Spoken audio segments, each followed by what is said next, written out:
For the next video, I'm going to work on some questions with moving the monster, some linear equations questions, and then finish with those word problems that I know you guys love so much. All right, here we go. So number 6 says that we are going to take this graph that's already been drawn, and we're going to do some transformations on it. Up here, I see 3 different transformations. Before we do that, though, I want to go ahead and put the original points in here. So my x values are -4, -2, 0, 2, and 4. My y values are 0, 4, 0, -2, and 0. Now, I notice that this is a reflection over the x-axis with that negative out front.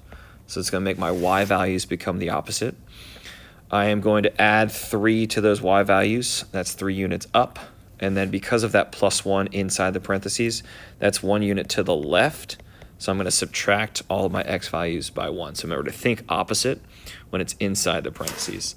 So -4 minus 1, that's a -5. -2 minus 1, -3.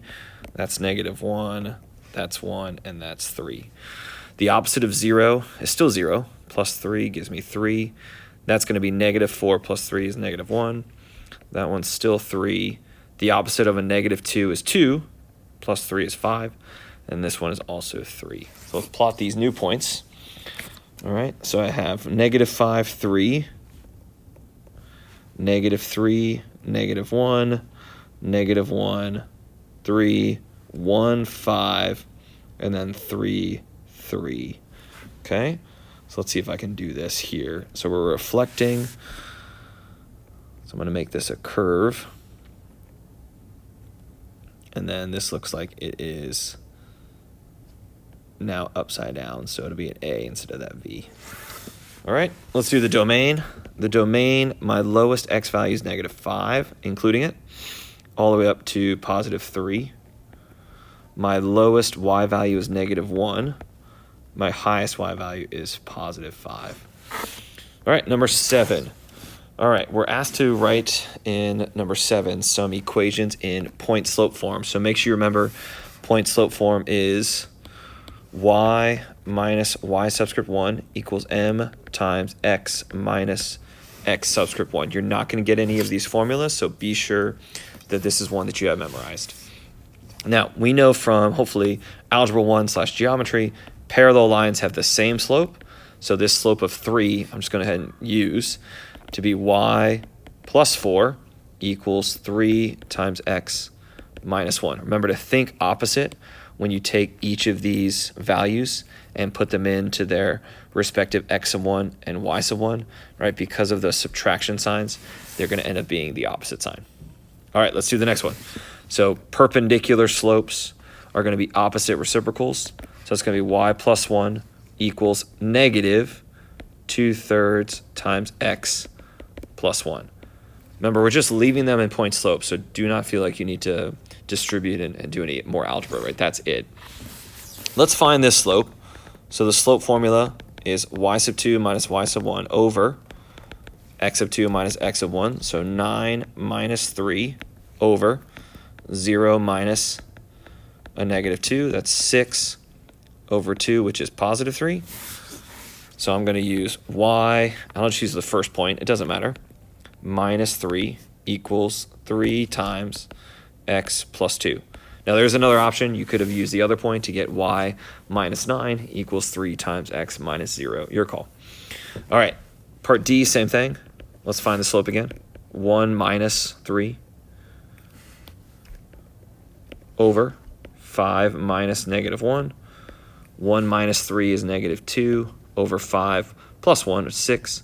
So -1/3. So I have y minus 3 equals -1/3 times x plus 1. All right, guys, that is it for writing those. Now let's take the ones that are already written and graph them. So I'm going to use my slope is -3, and my point, remember, start with the x. So the opposite of +2 is -2. The opposite of +4 is -4. Let's go ahead and plot that. -2, -4. Slope of -3 is up 3, left 1. I would make sure to bring my Falcon card so I have a straight edge for that midterm. All right, using my ruler, do my best to line this up. Get close at least. Almost. There we go, close enough. Make my line. Don't forget the arrows. There we go. The next one. The slope is -5/2. The point is going to be 3, -4. So plotting that one, 3, -4. Slope is 1, 2, 3, 4, 5, 1, 2. 1, 2, 3, 4, 5, 1, 2. 1, 2, 3, 4, 5, 1, 2. Going the other way. 1, 2, 3, 4, 5, 1, 2. All right. Making that one with my ruler. Looks like there. Perfect. Okay. All right, last things with slope here. All right, we have determine letter R. So I'm going to be using slope formulas for all of these because all of these are giving you slopes. So that's going to be slope formulas y sub 2 minus y sub 1 over x sub 2 minus x sub 1. So for this one, I'm going to write R minus 6 on top over 1 minus -2 on the bottom, which is equal to -2/3. Now, when I do this one, I've done this a couple of times in class already. I see 1 minus -2 is really 3, right? Because 1 plus 2 is 3. And then over here, if I write that slope as a -2 over 3, you'll notice that the denominators are the same. So this is one of those instances where if the denominators are the same, you can go ahead and just set the numerators equal to each other. Now, if that's not true, or if you don't recognize that, that's all good.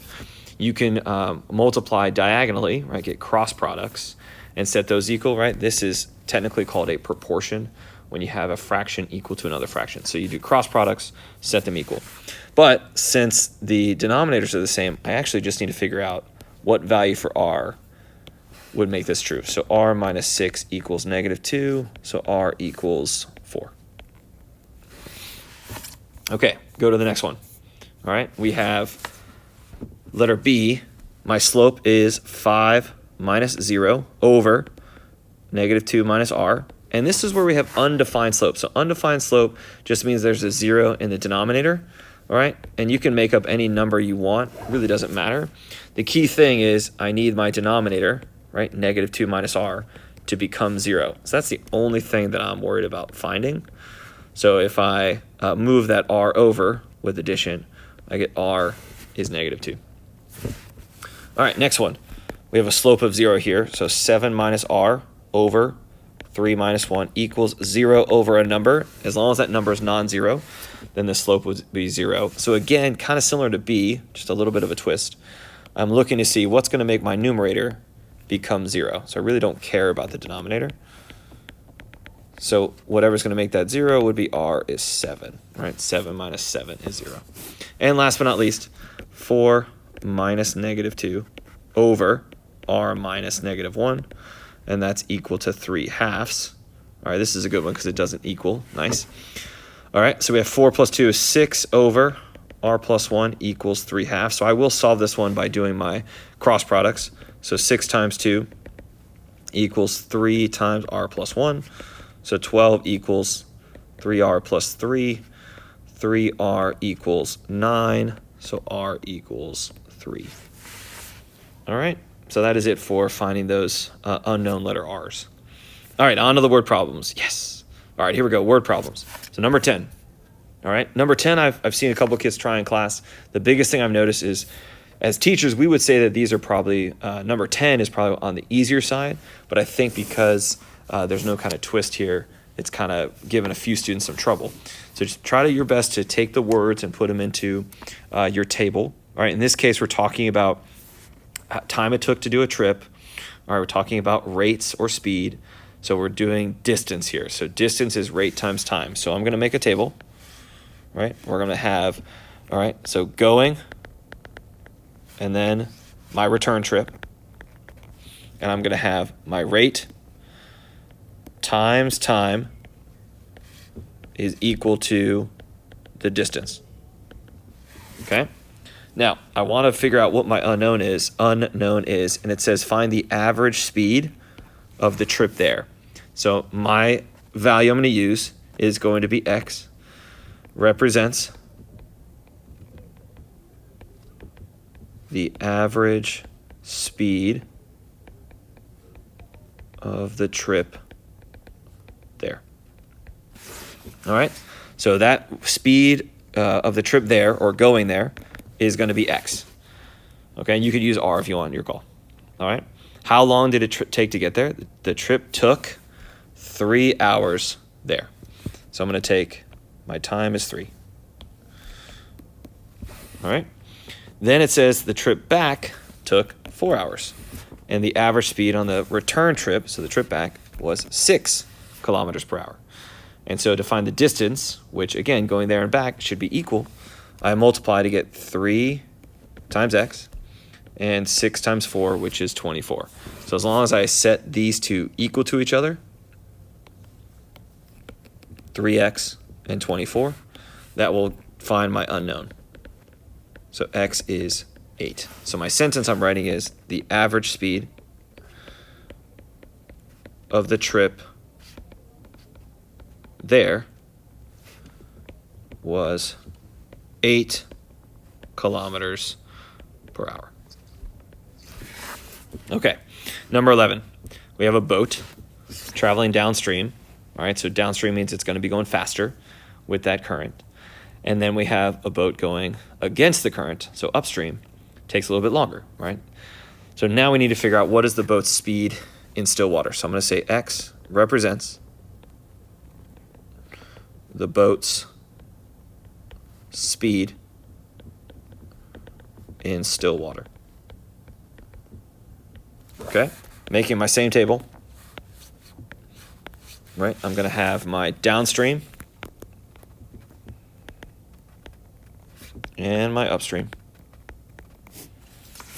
I have my rate times time equals distance. All right, so now this is where it can be a little tricky, right? Because in my first one, number 10, one of my boxes in my table was just the variable. That's not going to happen here because when we're talking about upstream and downstream, it's going to be the rate of the boat in still water, so x, but it's going to be either getting help from the current or fighting the current. So downstream, it's going to go faster, so we're going to add 5. And against the current, or upstream, we're going to subtract 5. So this is one of those instances where there's not just the variable alone in one of them. Now, how long did it take to go with the current? So that's 2 hours. And against the current took 2.5 hours. Again, the distances will be equal. So I'm multiplying rate times time equals distance. So 2 times x plus 5 has to be the same as 2.5 times x minus 5. So setting those equal gives me 2x plus 10 equals 2.5x minus, so 5 times 2 is 10, half of 5 is 2.5, so it's 12.5. So doing my, moving things over, algebra 1, I get 0.5x equals 22.5. I'm going to multiply both sides by 2, right? 1 over 2 is a half, so multiply both sides by 2 will give me that my rate of the boat in still water is 45, looks like miles per hour. So the speed of the boat in still water is 45 miles per hour. Okay, last one for this page. We're getting there. Number 12. So a cargo plane flew to the maintenance facility and back. So another out there and back, like number 10. But this time they're telling us there's a relationship between the time it took to get there and go back. All right? The speeds they're giving us. We're not finding speed. This time we're finding a time. So x or t, whatever you want, represents the hours it took to get there. Okay? So I'm doing the same kind of table, right? So we're going there. We're going back. Our rate times time equals the distance. All right? We know that my rate of going there was 220. My rate on the way back was 200 miles an hour. Now here's where it can be difficult to understand the difference between 11 and 12. So in 11, we didn't have any boxes where it was just x, because we had x was in still water, and we obviously are moving faster with the current, slower against it. But in this case, x is going to be one of these boxes. X represents the time it took to get there. So I'm making that box just x. And then it says in this problem, it took 1 hour less time to get there than it did to get back. So I am going to do x plus 1, because it took the time it took to get there plus 1 hour for us to get back.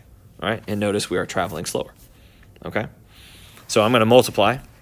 So you get 220 times x, 200 times x plus 1, but like the last two, these distances are the same to go there and back. So I'm going to set those equal to each other to find my unknown. So 220x equals 200x plus 200. So I get, what is that going to be? 20x equals 200. All right, so x is going to be equal to 10. All right, so how many hours did it take to get there? It took 10 hours to get there. Okay, last two. Now the last two for these word problems are about solutions. And I think we did a lot of practice. I know we did a lot of practice. So I'm hopeful that these will come back quicker than the distance, rate, and time ones, but we'll see. All right, this is where we made 3 circles for these different solutions. All right, the first solution is a 15% solution. And it says how much of that solution. So that's going to be my x. So x represents the amount of 15% solution. Now we're adding that to a 50% solution, so a more potent alcohol solution, and that's 30 liters. And we need to hopefully arrive at a 20% solution. And this is kind of, I think, the trickiest part is, again, we're pouring the amount of the 15, we don't know, into the 30 liter amount. So my amount at the end is going to be some number, I don't know, plus 30 liters. Now, multiplying those rates times the amounts is 15x plus 50 times 30 equals 20 times x plus 30. I know percentages, we usually move the decimal place over 2 places, but I would not move it over 2 places. Just keep the numbers with those zeros and make your life easier. So 15x plus 1500 equals 20x plus 60. All right, moving my 15x over, I get 5x. Moving, oh, that's not 60. 1 second, sorry about that mistake. That's plus 30, so that's 600. Glad I caught that. That's 600. My bad. If you were shouting at the screen, hopefully you kept going and saw that I fixed it. That's 900 then, moving that 600 over. So x is equal to, for 900 divided by 5 is going to be 180 liters. So how much? So we need to add 180 liters of the 15% solution.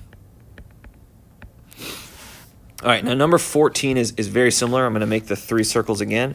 The only difference is that we have one that says pure. So pure acid would be 100%. So x is going to represents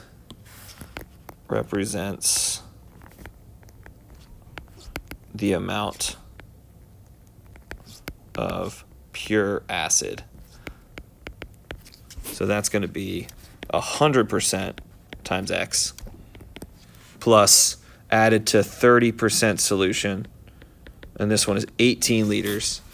To get a 50% solution, that's going to be x plus 18. So I'm writing 100x plus 30 times 18 equals 50 times x plus 18. There we go. So that's 100x plus 540 equals 50x plus, I'm thinking that's going to be, what, 900? Yeah, 900. Okay, moving my 50x over, I get 50x equals 900 minus 540, which is going to be 360. So 36 divided by 5, you can take out those zeros. 36 over 5. 5 goes into 36, so 7 times with 1 left over, so 7 1/5, which is 7.2 liters. So we need to add 7.2 liters of the pure acid. All right, guys, that is it for part 2. Come on back for part 3.